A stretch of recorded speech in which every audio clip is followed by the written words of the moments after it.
વાતો રે પણ તે વચને વર્યાએ વિશ્વથી ન્યારા પૂજાય થઈને દેવો રામ કૃષ્ણ દેવા ઝલકી રહ્યા પુરાણમાં દાખલો લેવો આવા જે વચને વર્યા છે એવા સંત મહાપુરુષોને અહીંયા વધારેલ સર્વત્ર સ્નેહીજનોને સર્વત્ર ને મારા દાસના જય ગુરુ। પ્રથમ ભક્તિનું પગથિયું વેદ વ્યાસ થી ગુરુ પૂર્ણિમાનો મહિમા ચાલ્યો આવે।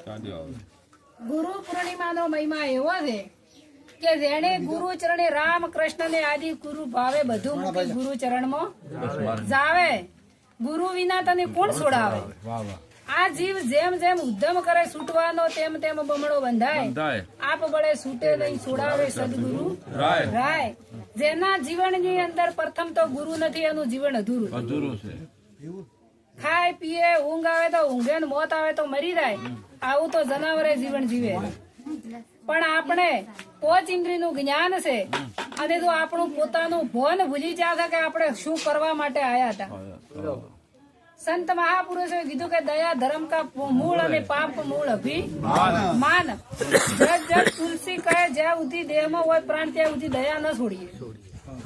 અગલે પગલે જુઠ્ઠું બોલવું તો મહાન પાપ છે, જૂઠ સમાન કોઈ પાપ નથી। જે સંત મહાપુરુષોએ કીધું કે તો સત્ય ને વર્યાવો તો થોડું બોલો પણ સત્ય બોલો। સત્યવાદીઓના ઇતિહાસ દોરાઈ જાય, જે બોલ્યા એમનો હાલ પુરાવો મળે છે। અને અહીંયા નિરોધ મહારાજે એવી ભક્તિ બતાવી દે કે સચોટ વર્તમાન ઉપર આવી દો અને નિરોધ ના વર્તમાને રહી અને પરિપૂર્ણ તમે કોણ છો ને એની પારખ કરો। બીજાને જોવાની કોઈ જરૂર નથી, તમે કોણ છો? આ પોચ તત્વના પૂતળાની અંદર કીધું છે કે જીવ ઈશ્વર માયાના ભેદથી ને ભૂજો પોતાનું ભોન। પોતે કોણ છે ને એની ખબર નથી। આ મનુષ્ય અવતાર મળ્યો છે પણ જેમ દારૂડિયો દારૂના નશામાં ફરે એમ હારે બે ભોન ફરે, એને કોઈ ખબર જ નથી કે અમે કોણ થઈ, કે શું કરવા માટે આયા, શું કરી રહ્યા હતા। આ અંત સમય કીધું કે ચીઠી ફાટશે, અંતની વેળા થશે દાવાની, લોકો પોક મુકતા આવશે, કઢી ખીચડી ખાશે તન ચમચી પોણી નથી પાવાની।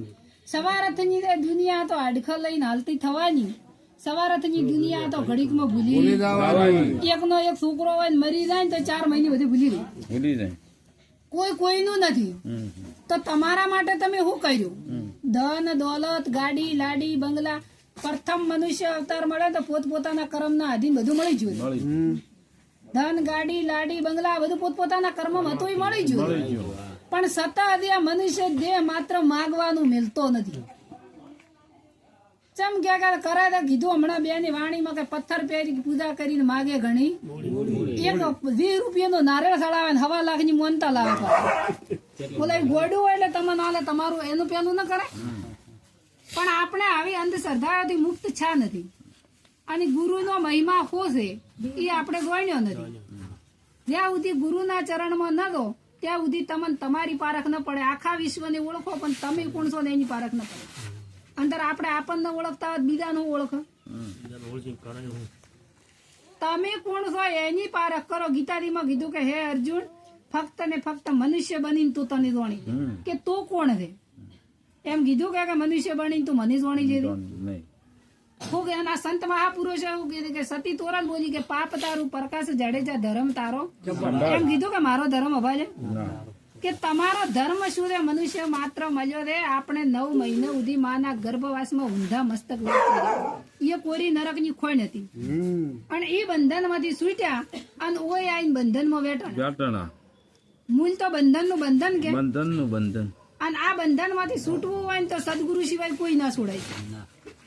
કોઈ કીધું કે મોટામાં મોટો ભય એનો જન્મ ને મરવું, અને સંત મહાપુરુષે કીધું કે જન્મ મરણ નો ત્રાસ છે ભારે છૂટી શકે મનુષ્ય ભૂજો દવાર 84 માં આવે, ગુરુ વિના તન કોણ છોડાવે। જો આ મનુષ્ય અવતાર ભૂલી જા તો વારંવાર ફેર હાચ આવવાનો। આ અવતારમાં ભજન થઈ શકે? કોઈ ઢોરન કીધું કે તમે ભજન કરો, કોઈ કૂતરન કીધું કે તમે ભજન કરો, અને એ અંતર કોઈ નડે છે? ઢોરને કે કૂતરન કોઈ દાડો હોબ્યો કે ભૂવાઈ દોડા એ બોજાય એવું અંદર આપણે ચમ બોધેવી આપણે જ નડે છે, આપે નડે છે એટલે ધીરે આપણને નડે, નકર ચમ એ નહીં નડતું। પણ આપણને ખબર નથી કે આપણે શું કરી રહ્યા છે। અને કોઈ કીધું કે રાધા હોય કે રંક હોય પણ કરમ કોઈ છોડવાનું અને કરમ સિવાય કોઈ નડવાનું ખોટું કરો એ આપણને ખબર નથી અને ખોટું કરી ભોગવવું ના પડે સત્તા ધોઈ ના સત્તા તો ખોટું કરો તો એનું કર્મ છોડે અને છતાં આપણે જેટલી બધી બાઉજી કરે કે અમે તો મન ખાવતા નો અવતાર આવે એટલે અમારા જેવું તો કોઈ છે જ પણ આ નોણી ગોમ આપણે નતા તોય હતું આપણે સતોય છે અને આપણે નેવતોય હશે આગળના જેટલા ડુહાઓમાંથી જતા રહ્યા આ તો રોમ કૃષ્ણ હાલ્યા તો આ સંસાર તો હાલી રહ્યો અને આપણે કે અમે નવા તમારા ઘરમાં તો જેટલો ગોટાળો વળે આપણે નવ તો આ તો હેડ્યું જ જાય આપણે દાવો બોજો છે જેના છોકરા મેલી માવતર મરી રહી મોટું નથી થતા પણ આપણે જેવો દાવો છે કે અમે તો નવા તમારા ઘરમાં અમે વગર પોંદડું ના આવે પણ આવા દાવા કોણ છોડાવે તારી સંતોના ચરણે દો ને તારી તમે નથી તો આ તો જીવન ચાલ્યું દાવાનું છે અને મનુષ્ય અવતાર મળ્યો છે એટલે જોણી લ્યો અને ફરી વાર હાથ આવવાનો નથી પરમાત્મા તો એવો છે કે નિરંજન નિરાકાર ઈ આકારમાં આવે એવો ખાટે ખાટે અખાટ છે આકારે નિરાકાર પણ એ નિરાકાર છે એવી રીતના ભગવાનને ગોતવા માટે કોઈ ગંગાજી જા કોઈ કાશી જા કોઈ કેદાર જા હળીએ સડ્યા પણ ભગવાન નક્કી થતો અંદર કોઈ ભગવાન ખોવરા એવો છે ભગવાન ખોવરા એવો નથી અને ઓયન અજ્ઞાની પણ જડા એવો નથી જડે કરી ચાની દડ્યો મીરાબાઈ દડ્યો નરસિંહ મહેતા દડ્યો જલારામ ને દડ્યો જેને તેને દડ્યા એના ઇતિહાસ ગુરુચરણી જાય દડ્યો રામકૃષ્ણ ગુરુચરણી જતા તો એ નક્કી છું કે કોઈથી રણુદા બધે 200 ફૂટ જાવું છે ધધા લઈને પણ કોઈ રોમાપીરી કર્યું એવું કરવું છે રોમાપીર ગુરુચરણી જતા નીચિયા ધર્મ અપનાવ્યો અને પાછો કીધું કે નીચિયા ધર્મ તો આદુ નો મેળો પાખંડી પંથડા તો અબરે હુઆ ઈ રોમાપીરી ધર્મ અપનાવ્યો તો નીચ ધર્મ કે તો પોતાનો ધર્મ આપણે પોતાનો ધર્મ હોય ગણતા નથી અને ઓઈથી ઠેઠ 200 કિલોમીટર સુધી ઠેઠ રણોદા આવું છે ધધા લઈને લોબુ થવું છે એ જ્યાંથી હું કોઈ રોમાપીર મળે એવા ને આવા હવામાનમાં દો તો કેટલું નુકસાન કારણ બને છે પણ માત્ર જાગૃત થઈ અને રોમાપીરે દાવાની જરૂર નથી તમે પોતે તો રોમાપીર બની ગયો સંતે કીધું કે પશુ કી પનિયા બને નરકા ના હોય કોઈ નર તો એસી કરણી કરે તો નરમાંથી નારાયણ થવરાય પોતે ભગવાન થવરાય પણ એવી કરણી કરો તો પણ આ હોય ને આવી કરણી નથી કરવી અને દૂઠું ખાલી અગરબત્તી જીવા કરીને ફોલાય બધું લેવો રોજ માગવું કે એ અમને આને કોઈ ગોડ્યો એટલે હા પણ આપણે જાગૃત છે નથી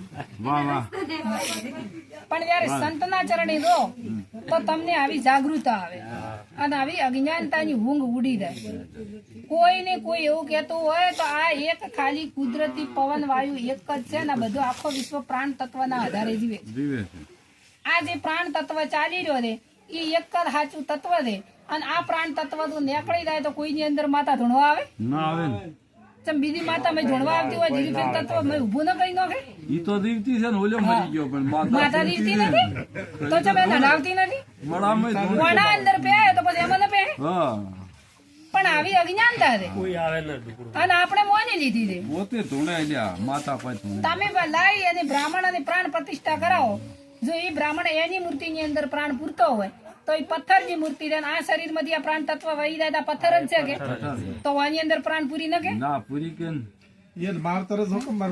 કોઈ તો હગાવાળું હોય તો કોઈ મરવા છે પણ આવી કોઈની તાકાત નથી પણ આ પાખંડ ઉભું કરી અને આ ભ્રતિઓમાં ભૂલા પાડી અને આવા જિજ્ઞાસુ જીવોને બચારાને ફસાઈ નો છે કેમ કે હોય તો ખબર નથી ખબર તો વધડો તો હું કરે ભીટકાય કે પણ દેની ગુરુના ચરણે જાતો આ કુટુંબને આ પરિવારને તો લાખો વાર ધન્યવાદ આલું છું કારણ કે મારા ભક્તિનો સહારો બની અને મને તરવાનું નાવ મળ્યું પ્રથમ પહેલા તો ભક્તિ મારા ધનાવાળા ભક્ત મંડળને વંદન કરું છું અને મારા માતા પિતાને કોટી વાર વંદન કરું છું કે એમને મને મનુષ્યનો અવતાર આપ્યો આ અવસર મને મળ્યો અને એ કારણથી આવા સંતોનો મને સહારો મળ્યો કીધું છે કે ભાઈ સાધુ પુરુષનો સંગ ભાઈ મને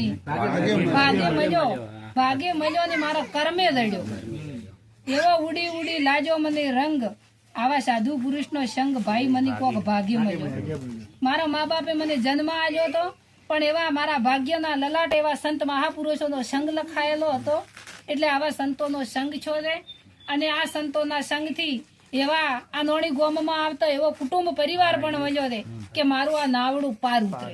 ભવસાગર કરી ભક્તિ કરવી એ કેવું ને કરવું કઠિન છે, કઠિન છે. પણ એવો પરિવાર મળ્યો છે, એવો કુટુંબ પણ મળ્યું છે કે કુટુંબે મને સાથ આલ્યો છે. સાચા. કુટુંબે મારા સાથ સહારા વગર ઓથ વગર વેલો સડતો એમ આ પરિવારેના કુટુંબે આ નોણી ગોમને એવો સાથ આલ્યો છે કે મારી ભક્તિ પરિપૂર્ણ થાય. એવા હું સંતો પાસે આશીર્વાદ માંગુ છું.